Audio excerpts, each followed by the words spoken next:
Собирали крышки, помогали племянники.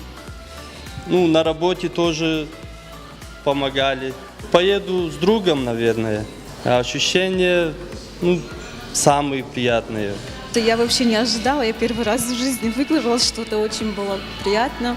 В магазине увидела, купила соки и так, и начала собирать тоже, где дети, где сама, где с работы помогли.